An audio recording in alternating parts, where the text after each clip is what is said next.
The juice is finally loose from this hell of a place called life. Yep, OJ Simpson died just, I guess, the past hour or so. And my condolences to the family. And let's get in about the juice. That OJ Simpson is probably really one of the most like influential people of like the 21st century. We really stop and think about it. Like this man was the spark of so many different like changes of like ideology and realizations amongst like all different people's all walks of life. And we're gonna go into a couple of them. Like I really highly recommend that people when you get a chance watch the 30 for 30 of the OJ Simpson documentary from ESPN.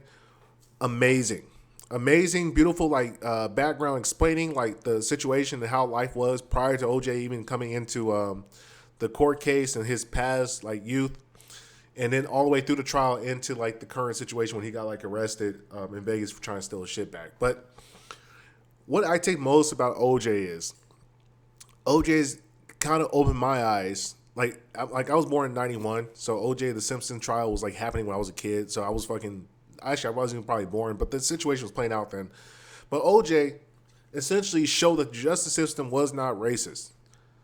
And a matter of fact, we actually learned that the justice system, if anything, is classist or it has classism. Because in any other situation, the O.J. Simpson trial would be like an open and shut case. That boy going to jail, he going to prison for life. But between the use of racial tension and money, O.J. Simpson was able to get off. Now, I'm not saying O.J. killed the lady, but he might have had a hand in her being killed. I'll put it that way. I don't know if he necessarily did it, but he might have had some situation where he knew who did it, or he probably hired somebody to do it, or he knew when it was going to happen, and so forth and so forth. But what was interesting about the case is that we saw what money can do for you in a lawyer situation, and how the better your lawyers, the better chance you got of getting free, which demonstrated it's not really all about the race. But race was used. Race was used as like the epicenter to kind of be able to leverage OJ into not being essentially arrested and charged with murder. And that's what was brilliant about the case, because we saw how the black card can be used in a black man's favor if properly utilized and leveraged. And so anyway, the O.J. Simpson case, if you guys haven't known, basically Nicole Brown Simpson was murdered in her home along with her lover. Her neck was nearly decapitated. O.J. was the prime suspect. He ran off with a Bronco with his homeboy. And then from there, the story goes off the rails. So then anyway, they were saying OJ did it with a knife. OJ had these gloves. If it doesn't fit, he must not have quit. The racial tension where they were supposed to have it in, I think like UCLA, like campus area, like forget, like not Burbank, but some really high rich area. And they were able to say that's not fair towards LJ, and they brought it to the hood of LA, where it was basically an overwhelming black jury. And we saw real racism at play, where black people will defend you to the end if you placate to their sensibilities. And that's kind of what we identified with the O.J. Simpson trial, was that O.J. was able to, because O.J. wasn't black since like high school. O.J. essentially was a white dude. He was loved by white people. He was at the country club. Ever since he went to SC, had a taste for white women. He stole his homeboy's girlfriend. O.J. was a bad dude, man. He was a bad motherfucker. And so O.J., who haven't been black since he was in high school, since he was 13, essentially played the black card.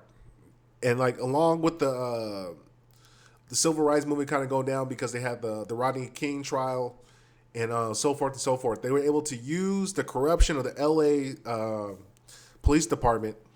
They would use corruption, be able to defile people's character, calling them racist and that they had it out for OJ, and so forth, to the point where OJ was essentially able to get off because the defense of Nicole Brown Simpson, or whatever, the prosecutor, they could not keep up with Johnny Cochran and Kardashian, the Robert Kardashian's defense cases, because they came in fucking guns blazing, made a whole TV show. They were charismatic, they were fun. The whole trial, like people, this was bigger than 9/11. As crazy as that shit sounds, it was bigger than 9/11. This is day by day coverage of the OJ trial was like the most riveting thing on television at that time. And so OJ essentially became a star off of this trial. OJ's name got way bigger. Like OJ's name was already big when he was playing ball. He was already a legendary running back to begin with. He had all the commercials, Hurts, all these other different things. After the Simpson trial, OJ became like an icon. Like he had a second revival of life, and everybody wanted to interview OJ. Everybody wanted a piece of OJ. People in England like OJ. The people in Africa, everybody wanted to know, is OJ guilty or is he innocent? And so this controversy of OJ Simpson brought to light many things in the African American community, in the white community, and just in America that we were able to see, like the racist divide. We saw the corruption of police. We saw what money can do for you in court. And we saw how your celebrity and how people are willing to kind of like ignore certain things if you are a celebrity. And it was just a wild thing.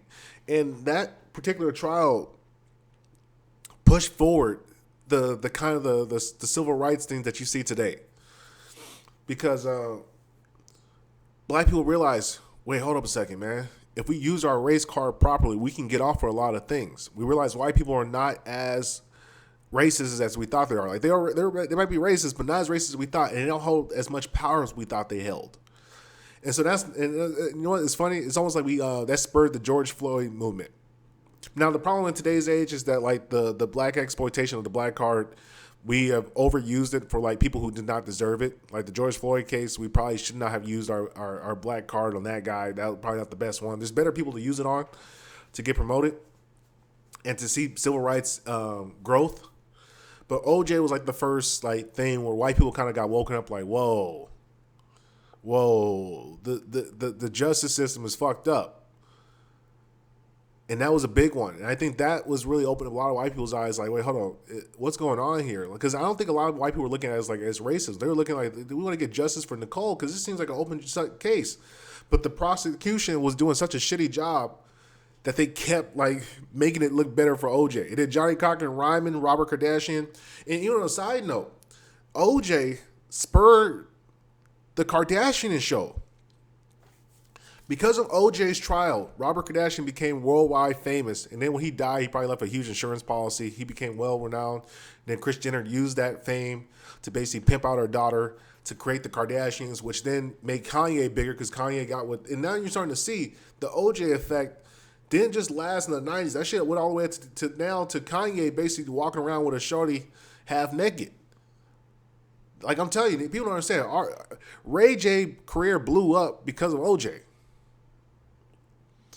What's it? Travis Scott, all these different guys, Kendall Jenner, all these different like Chris Humphries, all these people that are dating these people, the Kardashian, are a reaction of the OJ trial. The OJ trial is much bigger than we can even comprehend. And I really think that people don't understand that the juice gave us money in the moments that we would never have expected, man. The juice gave us the Kim Kardashian crying meme.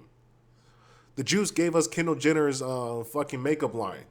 The juice gave us Bruce Jenner's fucking transformation. We wouldn't care if Bruce Jenner was a transvestite if it was not for OJ. We got to praise OJ because without OJ, none of this shit is possible. The Woman of the Year for ESPN, all the woke shit that we see today is because of OJ. OJ gave that to us. And I really don't think the cultural impact of OJ is well appreciated as it should be. And we're going to do a whole documentary series on the greatness of the juice and how the juice has brought to us so many great memories. Even if you guys look at Shrek, man, Shrek had a whole scene with the OJ. I'm telling you, y'all don't understand, man. OJ was the juice. So RIP to the juice. Thank God for him. Look out for more content about the OJ. Because without that man, a lot of the things you see in modern day culture will not be here. And also the nigga, also we got to go about how crazy OJ is. OJ wrote a book after that shit was over with. That's how bold this man is. He wrote a book that said, if I did it, this is how I would have did it. That's the most next level crazy shit I've ever heard. So we got to give more praise to OJ. Thank the man for what he has done and what he has presented to us. Because without this man, we would not have Kanye and that weird shit that he's walking around in. Thank you for listening.